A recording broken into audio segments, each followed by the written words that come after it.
Alright, so this video is going to cover Improving Vocabulary Skills, Chapter 12. If you want to go ahead and open up your book, I'm not sure what the page number is, but you can follow along. And we'll be going over the 10 words in context. So let's take a look first at the words here and read them and take a guess as to parts of speech. So our first word is charisma, contemporary, contend, conversely, extrovert, poignant, prevalent, proponent, quest, and traumatic. Okay, so our first word here is charisma, and this one is a noun. Kamal has such charisma that when he ran for class president, almost every person in the 10th grade voted for him. His classmates couldn't resist Kamal's magnetic personality. Great Britain's Princess Diana obviously had great charisma. She continues to have numerous loyal fans long after her death. So, charisma means is personal appeal. But really what charisma means is that basically it's a personality quality that a person has that makes people attracted to them.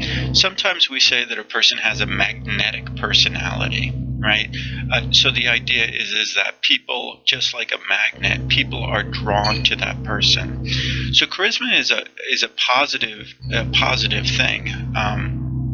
It doesn't mean that if you have charisma that you're a good person, but it means that there's something special about you that makes people want to be around you or makes people want to listen to you. So we would say that in general, probably most politicians do have a fair amount of charisma.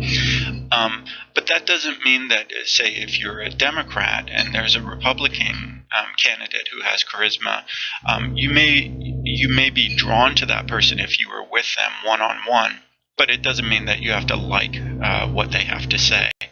It just means that they have a kind of a personality that is attractive to other people.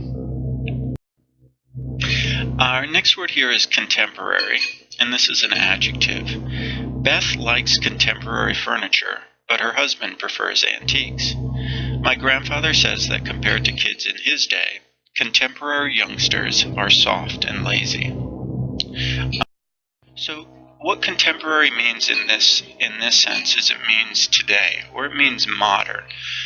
Really, contemporary, if we look at it, the con part of contemporary means with, and the temporary part doesn't mean temporary as in short term, but temporary has the meaning of time. So when we talk about contemporary, it means it's with a certain time. When we use it day to day, just if we describe something as contemporary, what we mean is that it's with our current time. So something that's contemporary is modern. Contemporary is often used to talk about style or generally accepted behavior. So for example, I live in a townhouse that was built in the 1970s. And the townhouses that were built in the 70s look different than the contemporary townhouses that are built today. For one thing, fortunately, my townhouse is a little bit bigger than a lot of the contemporary townhouses, which are a little bit more narrow. There's another meaning of contemporary that you may have heard, which connects to this idea of with at a certain time. But we often talk about it as a noun, as people being contemporaries.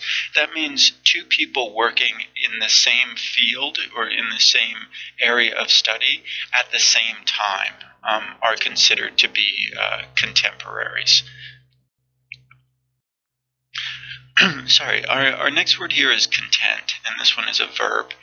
The defense attorney contended that his client was insane and therefore could not be held responsible for murder. Scientists contend that no two snowflakes are identical, but how could they possibly prove it? what contend means is to declare, but really it means to declare to be true. Another word we could use for contend is to argue. Now, argue has two meanings. Argue has the common meaning where we say, I argue with my brother about who our mother loves more. That's an argument. But argue can also mean, like those of you guys who have written argumentative essays, what that means is that you have a certain position and you're arguing for that position. So in that case, you're contending for that position. So for example, if you believe that that there should be more gun control laws, you would be contending that there should be more gun control laws. If you believe that women or that abortion should be illegal, you're contending that abortion should be illegal. So basically, contend means that you're arguing a specific point, one side or the other. You're saying that you believe something or the other is true. Our next word here is conversely, and this is an adverb. We don't have a lot of adverbs in this book, but this is one. Adverbs, not all the time, but a lot of the times end in ly. So that's a little clue for us. Ron, who is basically bored by food, eats in order to live. Conversely, Nate loves food so much that he seems to live to eat. Mary drives her car to school whenever it rains. Conversely, Thea makes her kids walk because she thinks a little rain never hurt anyone. So what conversely is in contrast. Basically, this is a transition that we use when we have two statements and the first one is different than the other one. So in that way, it has the same meaning as but or yet. When we have a compound sentence and we have two clauses that are opposite of each other. But other words that are the same as conversely are words like on the other hand. Sometimes however is also used in the same way. But conversely means we're comparing two things, or basically we're contrasting two things, and we use conversely to introduce the difference, to introduce a difference. Our next word here is extrovert, and this one is a noun. Surprisingly, not all performers are extroverts. Offstage, many are quiet and shy. Miss Stein hired Roberto to greet and chat with her clients because he's such an extrovert. So what an extrovert is a sociable person. Now, this is an interesting word. Extrovert is paired with the word introvert, which is the opposite. And oftentimes people say, well, extroverts are... they're not shy and they're outgoing, and introverts are shy and they're not outgoing. But if you look at it in a little bit more detail, extroverts and introverts are really different in the terms of what gives them energy. And the thing that gives them energy has an impact on their behavior. So, for example, an extrovert tends to get energy from being with being with people. So an extrovert would go to a party and come away from the party feeling like energized and happy and excited and sort of worked up. An introvert tends to get energy from being alone and having quiet time to think. So that if an introvert went to a party, they may enjoy it, but they would leave feeling tired and drained. So if someone is an extrovert, they like being around other people because it gives them energy. So this is why we sometimes say that they're sociable people. An introvert may not like to be around a lot of people as much because it makes them tired. So this is why we sometimes say that they're not sociable. But it doesn't mean necessarily that extroverts like people and introverts don't like people. It's more connected to where people get their energy from. Our next word is poignant, and this is an adjective. Now this one, the G in this one is silent, sort of like the way a G is silent in the word gnaw, Gnaw. The service honoring American soldiers, missing in action was touching. A speech by a friend of one of the soldiers was particularly poignant. I cried when I read a poignant story about a dying girl who gave away all of her dolls to poor children. So, poignant means affecting the emotions. But you can see from these examples, it means affecting the emotions in sort of a touching way or in sort of a sad way. So, for example, anger is an emotion, and there may be some things that you read that make you angry. We wouldn't say that that's poignant, even though it is affecting your emotions, because really poignant means it's affecting your emotions to make you feel sad or nostalgic or upset or something along those lines. Like in the first example here where it's the speech by one of the friends of the soldiers who is missing in action, meaning that they didn't know where he was. This is not a speech that's going to make you angry or excited. It's going to make you feel sort of sad. And the second one, a story of a dying girl, hopefully is not going to make you angry or excited, but it will make you sad. So poignant is affecting the emotions, but affecting it to make you feel like sad about something. Our next word here is prevalent, and this one is an adjective. Television sets are more prevalent in the United States than bathtubs. Over half of American houses have 3 or more TVs. Far fewer homes have more than one bathtub. Unemployment was prevalent during America's Great Depression. By 1932, over 12 million people were out of work. So prevalent means found frequently. Prevalent is related to the word prevail, and the word prevail means to win or to succeed.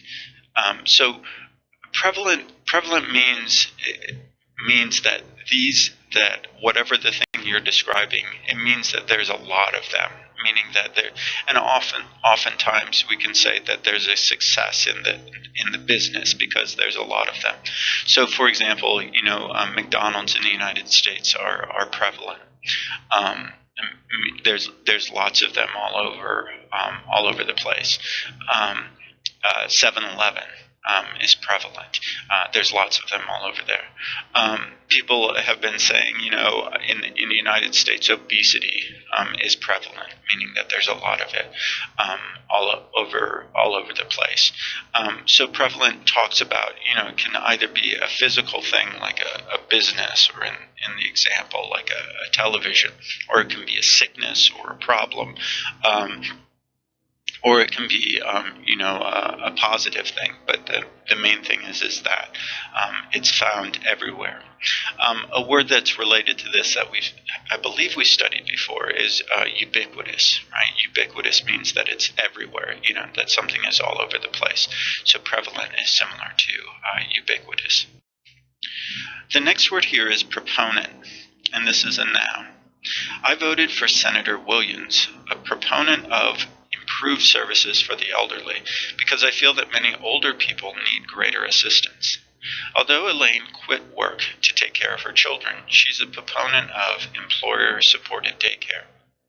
So what a proponent is, a supporter of something. And if you notice in both of these cases, proponent is followed by the preposition of. So what comes after the of is the thing that they support. So when we talk, we wouldn't normally just say, I am a proponent, because a proponent by itself, it means a supporter. And if we don't say, what is the thing that we're supporting? What is the thing that we want to happen? Then it doesn't matter. So almost always you're going to say, I am a proponent of whatever the thing is that you support, or that you're fighting for, either fighting to have more of or better of, or fighting to have it for the first time. So, for example, you see down in the bottom, these women are called suffragettes. So back in the before the 19th Amendment in the United States, women weren't allowed to vote. It was only men. Before that, before the 1860s, black people weren't allowed to vote. But when blacks were given the right to vote, it was only black men who were given the right to vote. So women weren't given the right to vote until, I'm not sure of the exact date, but there was an amendment to the Constitution, the 19th Amendment, that gave them the right to vote. So these women here, these suffragettes, were proponents of women's right to vote. So they were supporters of women's rights to vote. So in that case, they were fighting for something that didn't exist. In the two examples, what you're fighting for is improvement of services that already exist. So in the first one, a proponent of improved services for the elderly, meaning that we have services for old people, but we should make them better. I believe we should make them better. In the second one, some employees have daycare for their. Some employers have daycare for their employees, but this person is fighting to have or supports having more. Our next one here is a quest, and this is a noun. During Carlos's quest for the perfect pizza, he sampled the cheese pizza at 27 different restaurants. Ponce de Leon's quest was for the Fountain of Youth. What he found instead was Florida. So, what a quest is a hunt. Now, but be very careful about that, because we wouldn't, a hunt, normally we think of that as like hunting animals, right? Going out and shooting animals. And we wouldn't really say that you go on a quest for animals. For one thing, a quest tends to be a big deal, right? That it is something that requires a lot of planning and preparation and is not something that is just taken lightly or something that you would just do on the weekend. It's something that's normally a long-term thing. Also, a quest, the goal of the quest, the thing that you're hunting, the thing that you're trying to get, tends to be something very, very big and very, very important. So in the first example, right, this person's quest for the perfect pizza, in this case, he's looking for the perfect pizza, but he's not just going to one restaurant. He went to 27 different restaurants. In the second example, it talks about Ponce de Leon. He was looking for the Fountain of Youth, basically water that if you drank it, you would live forever. He didn't find it. He found Florida instead, where a lot of old people live, but it is not the Fountain of Youth.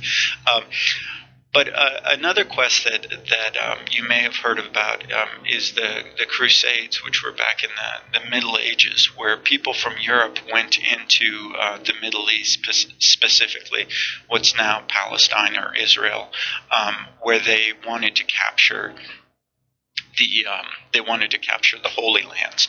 So this was not a small thing. These were, hundreds of thousands of people going there to fight. Our last word here is traumatic, and this one is an adjective. Divorce can be less traumatic for children if their fears and feelings are taken into account as the divorce takes place. My cousin has had nightmares ever since his traumatic experience being trapped in a coal mine. So what traumatic means is extremely upsetting. Okay, I would say it's even more than that. To describe an experience as traumatic means that it's incredibly upsetting. Traumatic comes from the word trauma, and trauma means like a great harm. Traumatic things, there's a thing you may have heard of called PTSD, which is called